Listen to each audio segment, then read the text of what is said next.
दोस्तों नमस्कार। मैं धर्मेंद्र पासवान और आप देख रहे हैं मेरा यूट्यूब चैनल @न्यू इंडिया 479। दोस्तों, मैं बिहार के राजनीतिक हालात पर चर्चा करने के लिए आज आया हूँ।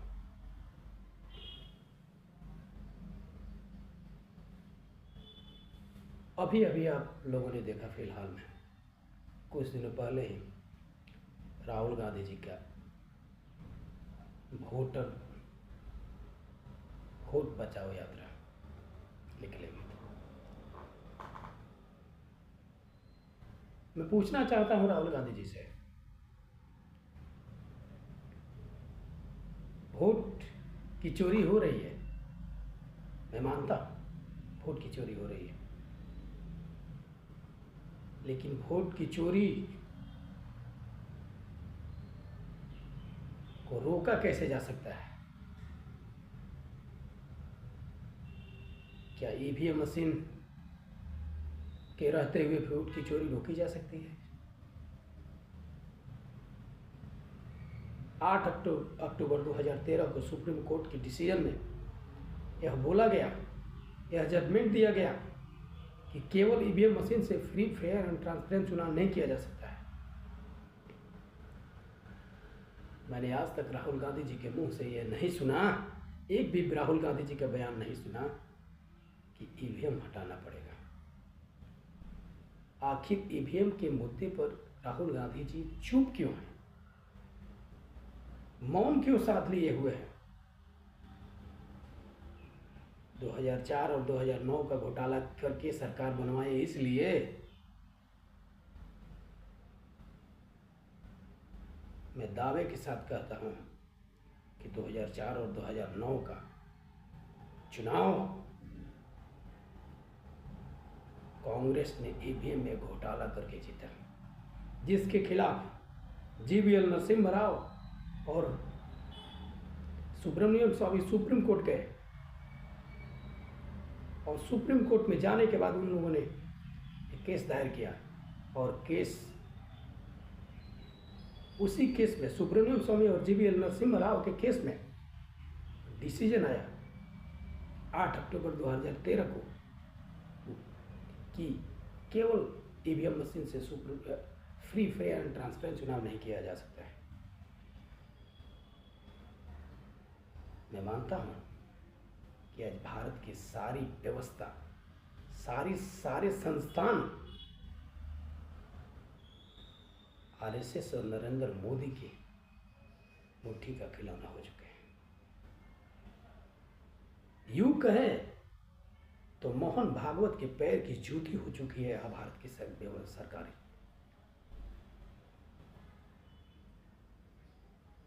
लेकिन आप लोगों से मैं जानना चाहता हूं कि आप कब तक चुप रहेंगे? एक छोटा सा देश श्रीलंका, जिसने सत्ता को उखाड़ के फेंक दिया, एक छोटा सा देश बांग्लादेश, जिसने सत्ता को उखाड़ के फेंक दिया, अभी हाल में नेपाल, जिसने सत्ता को उखाड़ के फेंक दिया, और बहुत बड़ा जन आंदोलन हुआ उस देश में।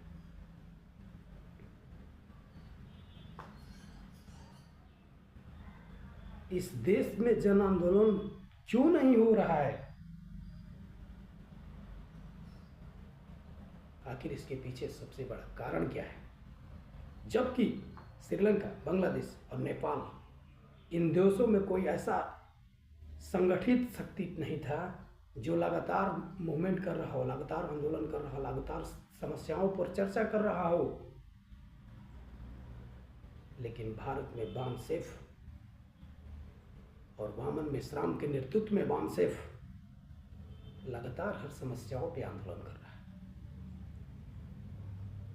लगातार ईवीएम पर हजारों कार्यक्रम कर रहे हैं, रोज कार्यक्रम कर रहे हैं उनके संगठन के लोग। लेकिन मेन स्ट्रीम मीडिया एक बार भी वामन मेश्राम का नाम नहीं लेता है, एक बार भी ईवीएम के खिलाफ हो रहे जन आक्रोश और आंदोलन को दिखाने का कोशिश नहीं करता है क्या राहुल गांधी को पता नहीं है?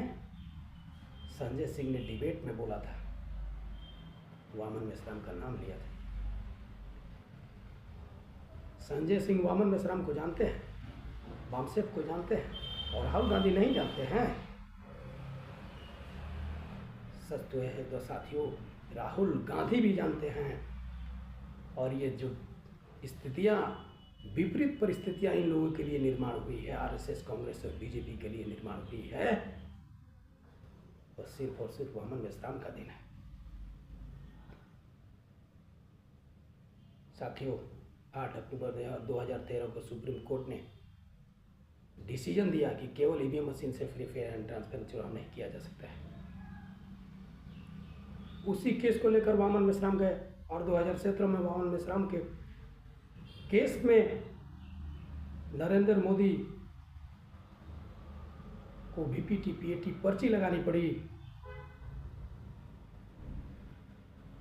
जिससे वोटों की चोरी, ईवीएम मशीन से हो रहे वोटों की चोरी की पकड़ी जा सके।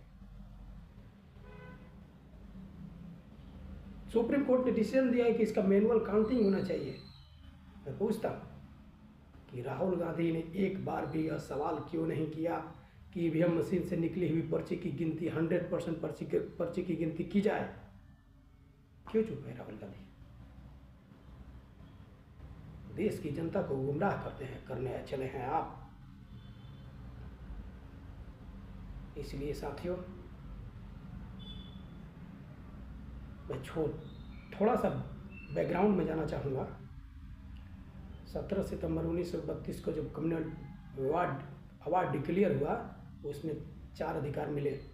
बाबा साहब डॉक्टर B.R. अम्बेडकर को राउंड टेबल कॉन्फ्रेंस में जाने के बाद, तथ्य और सबूत पेश करने के बाद 17 सितंबर 1932 को कम्युनल अवार्ड डिक्लेयर हुआ, और उस कम्युनल अवार्ड में 4 अधिकार मिले।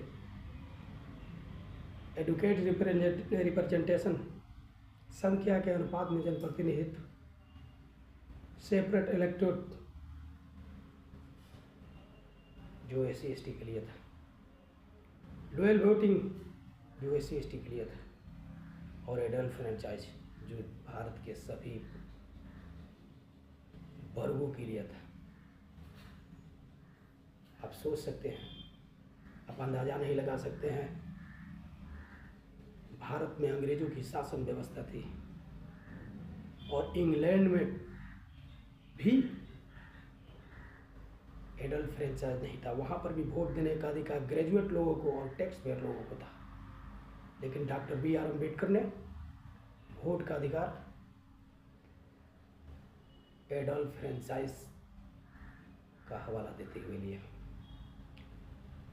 इसलिए वोट का अधिकार मौलिक अधिकार है, और इस हमारे मौलिक अधिकार को खत्म करने के लिए ईवीएम मशीन को लाया गया, और कांग्रेस लेके आई। इसलिए राहुल गांधी चुप्पी साधे हुए हैं ईवीएम मशीन के मुद्दे पर। इसलिए राहुल गांधी चुप्पी साधे हुए ईवीएम मशीन के मुद्दे पे कि 2004 और 2009 का घोटाला करके कांग्रेस ने सरकार बनवाई और बीजेपी के साथ कॉम्प्रोमाइज़ किया। आरएसएस के माध्यम से भारत, कांग्रेस और भाजपा के बीच में समझौता हुआ कि 10 साल आप लोगों ने सरकार चलाई, 10 साल चलाई।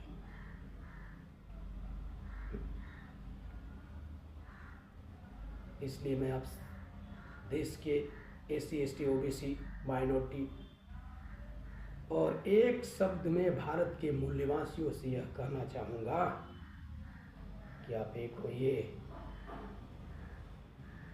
वामसेप को संगठन के साथ जुड़िए, वामन मेश्राम साहब को सुनिए। मैं दावे के साथ कहता हूँ कि वामन मेश्राम की सिर्फ बात भारत के SC/ST, OBC और भारत के मूल निवासियों के बीच में चली जाएगी तो इस देश में क्रांति होने से कोई नहीं रोक सकता है। इस देश में व्यवस्था परिवर्तन होने से कोई नहीं रोक सकता है।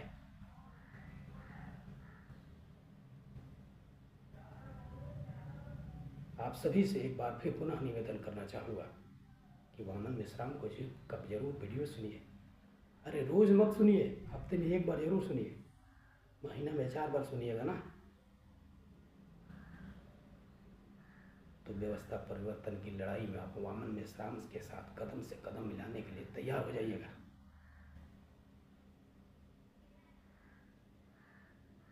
आप सभी साथियों का धन्यवाद ज्ञापन करते हुए मैं यह कहना चाहूँगा कि आप मेरे चैनल को सब्सक्राइब करें, लाइक करें, कमेंट करें, शेयर करें और सब्सक्राइब करें। धन्यवाद।